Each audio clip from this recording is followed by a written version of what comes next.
Regardez, les gilets jaunes sont maltraités. Qu'est-ce qu'ils peuvent faire? Ils peuvent juste aller dans la rue. C'est tout.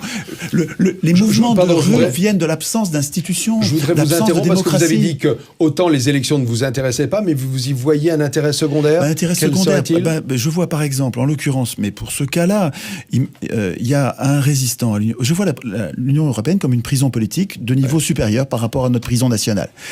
Pour les mêmes raisons, ce sont des acteurs politiciens professionnels qui ont écrit la Constitution française, et c'est une prison nationale, et ce sont des politiciens professionnels qui ont écrit la Constitution internationale qu'est l'Union européenne, et ça donne une prison supplémentaire. Nous sommes dans 2 prisons.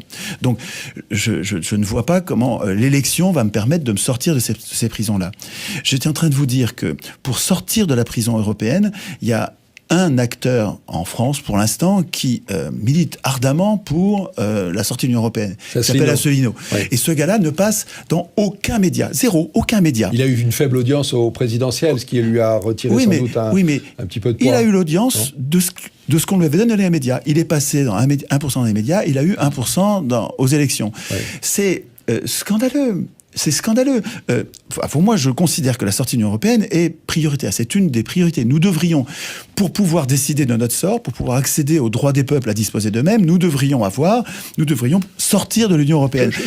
Et donc, ce gars-là, excuse-moi juste une seconde, mais ce gars-là est le seul qui se bagarre sérieusement, réellement pour sortir de l'Union européenne. Il mériterait des tribunes. Or, les médias lui retirent toute tribune au prétexte qu'il n'a pas de voix. Donc, sans aucune illusion sur le fait que l'élection ne me permettra pas de m'émanciper, je peux quand même lui donner une voix pour que les médias ne puissent plus le cacher. Il va monter sans doute, oui.